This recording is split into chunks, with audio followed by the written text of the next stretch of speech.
Oh my god. Hi.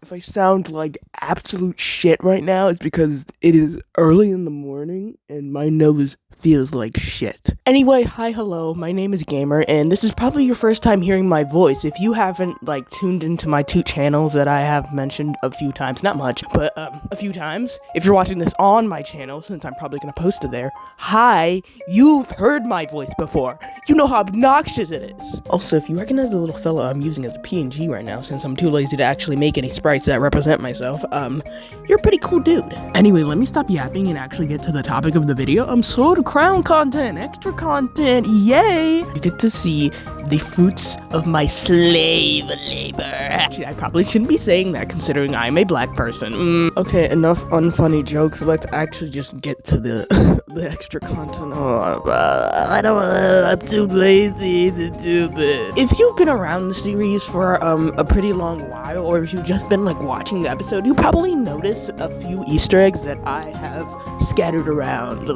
I usually add in little snippets of things just for fun and to make the editing process and the whole writing the story process just a little bit more fun for me. For example, there's this one frame in Deep Freeze, by the way, in the same episode. If in the first frame, if you look at the top right corner, you will see a little crown guy there.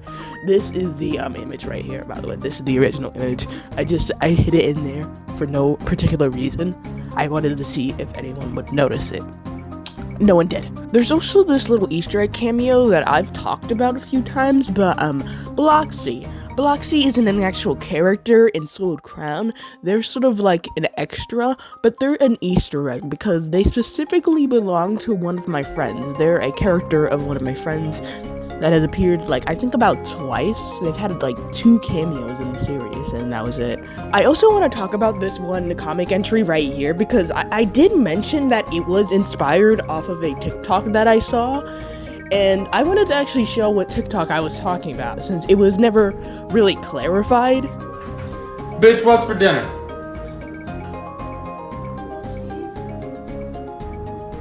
If you ever let me talk to you like that, you better smack the shit out of me. If I ever talk to you like that. Do you understand? Yeah? I saw that video and I was like, oh my gosh, that is so Crown and Peasant core. So you know what? I turned it into a comic, and here we are. Also, originally, the reason I had placed this mega token here inside of Peasant's room, it wasn't just to show that, hey, Peasant still had the token. No, it was actually supposed to be there because I wanted to show that Peasant had it for later plot usage, but that plot usage ended up being scrapped, so it's just sort of here now. And speaking of scrapped content, we might as well just go into random categories as I've explaining these things, because going in order, I realize it's just I can't do it, man. While we're on the topic of the Mega Token, we might as well go over that scrapped content first. You see, the Mega Token was supposed to have such a, important role in the story, but I decided to scrap it in place of what we have now. And I'm gonna tell you what that role was. You see, the Mega Token was originally going to be Mr. Guy's plan. It was gonna be his way of getting his empire back. He wanted to get the token back, so he could eventually, sell it, get the money, and then he would just rebuild his empire. So in order to get back the token, Guy was planning to, blackmail Crown into stealing it from Peasant. Because, Peasant isn't very easy to steal from. You can't just go into his house without him noticing. But there is someone who can, and it is Crown, because Crown is a comfortable person for him. Peasant feels comfortable around Crown. So if Crown were to go into his house, he wouldn't suspect anything. Therefore, that's why he took the picture. That was originally going to be the reason why Guy had taken pictures of him, because he wanted to blackmail Crown. But that ended up being scrapped because I realized I just didn't want to do it anymore. I also realized there was the potential to create more angst if it were Crown being the victim rather than Peasant. Because yeah, sure, Peasant has a really weak mental state because he ends up bottling a lot of his issues. But the thing with Crown is that Crown is very lonely. He is a very lonely person, and the only person he was actually really able to bond with was Peasant. And seeing as Peasant betrayed him, that would be such a big hit on his mental health, to the point where it would wanted him to like commit suicide. And that's what almost happened in the plotline. You can see it happen in the plotline. That's kind of what I wanted. And there was also the potential for like a confrontation scene, which happened with the torture and everything. It felt better doing it with Crown rather than Peasant, because there was so much I could do with Crown rather than Peasant. Speaking of the main plotline, there was actually this last minute detail that I decided to take out while I was making the ending, and it was of Upper Crown and Crown, like a ghost version of Upper Crown and Crown, talking at Throne Room during the ending.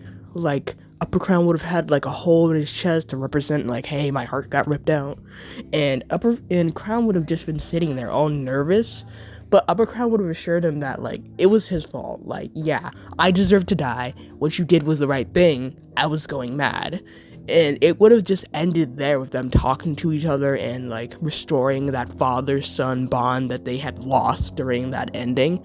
But I decided to not do that because I wanted that bond to be sort of like still broken, because I felt it would have just been right that way. Also, that one suicide scene was actually supposed to be an attempt.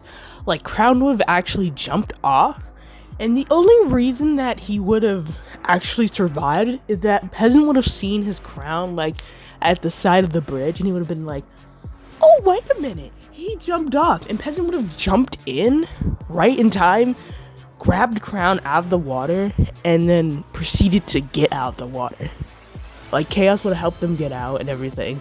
It was supposed to be like that, but I just had to scrap that and make it a hallucination instead, because I wanted it to be more realistic. Oh, and I forgot to mention this earlier. I'm just gonna mention this real quick without the text. Upper Crown and Crown were supposed to have these like little intermission chapters. Actually, there was supposed to be like more intermission chapters like this, not just with Upper Crown and Crown, but there's supposed to be like these intermission chapters that would appear after something important that would give more context to the situation. But I decided to scrap that because like finding it out yourself with the story would have been more interesting. Alright, moving on to something more lighthearted, let's go to the unused comics that were originally going to be in the story. Well, most of them are lighthearted anyway. Let's start this little discussion off with the one comic that I made that was specifically just going to be fan service. The ice cream. The ice cream content consists of Crown and Peasant. They are both like just bored out of their minds, so Crown has the brilliant idea of deciding to take Peasant and just go on a shopping spree with him. He's just basically trying to spoil Peasant just for the day. When the two go out, they go buy a few stuff. They're just hanging out with each other, having a bit of fun, messing around with the mall stuff. They go to a mall, yeah, blah, blah, blah, blah, blah. And this is where the title of this comic comes in. They both go to this one area, this one food center in the mall, and they both go and grab some ice cream. Now, Crown is the one that goes up. Peasant is just like sort of standing here. They both ordered the same flavor, and the cones look almost identical to each other. Crown takes like a little like lick of his ice cream, and then he goes over. He's not really paying attention. He gives his ice cream to Peasant, the one he had licked unintentionally. And Peasant, not paying attention either, takes a lick of the ice cream. And then Crown goes to lick the ice cream that was originally supposed to be Peasant's, and he realizes, hey, you know, this feels a bit too perfect. So he looks down and realizes, wait a minute, this isn't my ice cream. And then he looks at Peasant and he realizes, oh, I just gave him my ice cream and he just licked it. We just had an indirect kiss. Oh dear. And then Crown explains the situation to Peasant, and now they're both flabbergasted. And it's supposed to be like just this little silly moment that was supposed to happen in the comic, but I decided to scrap it in place of another thing that I wanted to happen. Now, let's talk about the Chaos in a Chaos Match comic, which is as bad as it sounds. I don't even need text to explain this one. Chaos just shows up to a match that Crown and Peasant are in and makes it chaos. and then everything goes to chaos. Great. Now time for the Horde comic, which was originally going to be after the zombie incident, not before. It would have been like the other comics where Crown and Peasant are just in a game mode in the game world and they're just hanging out and having fun. But this time, it would have been like an actual zombie apocalypse. Like, it would have been a horde match. And they both would have gotten paintballs, and they would have had to survive against a horde of zombies that were coming their way. And it would have been like this epic scene where they're shooting pew pew pew pew pew, side to side, guns back, shooting pew pew pew pew pew pew pew pew. Yeah, it would have been like this epic little scene where they're just shooting zombies, keeping each other safe, and then at the end, they get cornered, and right as they're about to get tagged, the match ends. Yeah. Now for something you probably won't expect to hear. The Drunk Peasant comic. Trust me, it'll make sense once I explain it. So basically, Crown has this thing where once he has his crown on, he is unable to get drunk. Like, his immunity to toxins becomes like really good, and he just can't get drunk under any circumstances. So usually he'll drink a lot of wine because he can just do that. He likes the taste of wine, so he can just drink as much as he wants. Sometimes he'll even like carry a bottle around, and this is where the main thing comes in.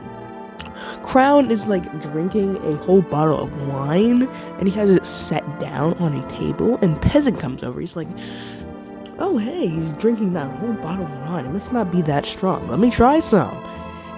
It in fact was that strong. He took a sip and immediately just straight up, and Crown is just over here like, oh, why did you do that? No. So he picks up Peasant and decides to carry Peasant all the way back to his house. And he just waits there. He puts Peasant down onto his like bed, and he waits there for Peasant to wake up. And Crown is like sort of just thinking like, hey, I don't know if things are gonna work out. He's just sort of like thinking about everything, sort of just like in his own thoughts. And then as he hears like Peasant waking up, he decides to just leave. And Peasant wakes up wondering what just happened. And that was the end of the comic. Anyway, let's get on to the last and probably biggest unused thing, which is the unused bad ending of SoiledCrown. You see, I asked Google to pick a number between 1 and 2. 1 would have been the good ending. Actually, no, 1 would have been the bad ending, and 2 would have been good? I don't know. But it picked the good ending. So, you guys got the good ending, but originally I wanted the ending to be much more depressing. I actually have the script for this ending written down, so let me just read it to you. Instead of Upper Crown dying during the final fight, Peasant dies via getting his heart stabbed in by Upper Crown. Crown is traumatized, but forced to live on normally after this, having to pretend to move on later on. And then 10 years go by, and Crown is now married to another Crown. This is the dialogue that goes as a series of art shows. And that series of art would have been just him with his new life. It would have been like the actual ending of SoiledCrown, where like it shows Crown talking about everything that happened. But it would have been more depressing. Like, it would have just shown Crown with his new crown, his new like husband and stuff. It would have shown him just like walking around, the things that happened, and it would have just been this little depressing sequence. And there's dialogue I have for it too, so I'll just read that out. It's been 10 years now. 10 years since I've lost him. I thought I'd move on. I prayed I would. But I never got past him.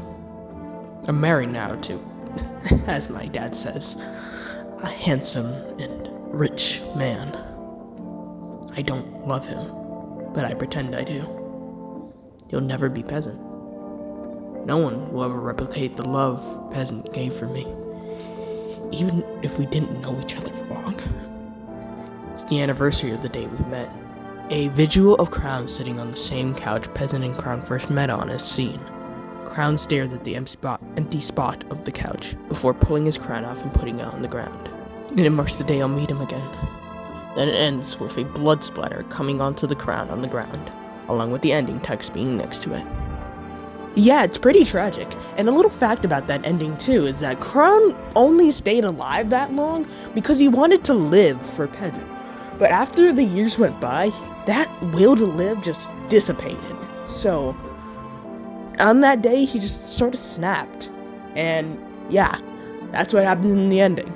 It's depressing, and the aftermath is even more depressing, but I won't get into that. Now to get into how I actually made SoiledCrown. You'd be surprised, but the only things I used to make this series, this stupid series that made me go insane trying to make the final part, was CapCut, IBIS Paint, whatever, and FlipaClip. Those are the only 3 sources that I use to make this series, and it's only 3 sources that I use to make a lot of things in general. And if you want to know what I use to make my scripts, low-key, I just use Discord. This just goes to show that you don't need anything fancy in order to get started with a big project or just something that you really enjoy. Just learn along the way. I promise it'll work out. And last one of the things that I want to mention in this video is that I might be working on this new series. I don't know if it's going to be a guaranteed, so don't take my word for this. This is not written in stone. I'm not going to be working on anything too soon because I want to rest. Like, I really want to rest. But there's this series I had an idea for. It's called Domination. It is this series that is based around Team Domination, UTG, the game mode, where there are 2 captains, and they're in a normal domination mode. They're just brawling out in a big server, like an 80-player server. I don't know how there is an 80-player server, but we're just gonna deal with it. And all of a sudden, death in the server becomes permanent, and both sides have to figure out how they're going to survive against the other, and it just creates this sort of war. It's this idea I've been sitting on for a while, ever since I made that one UTG design for Team Domination, and I really think it would have been cool. I already have an ending and a whole script for it written out, but I don't know if I'll do it. It'll just depend on the series if I want to. Not the series, in the future if I want to. But yeah, that's all for now. Thank you guys for tuning in to this extra content video. It's pretty long. It's 17 minutes. But I thank you for listening in. Alright, see you guys later. Bye-bye.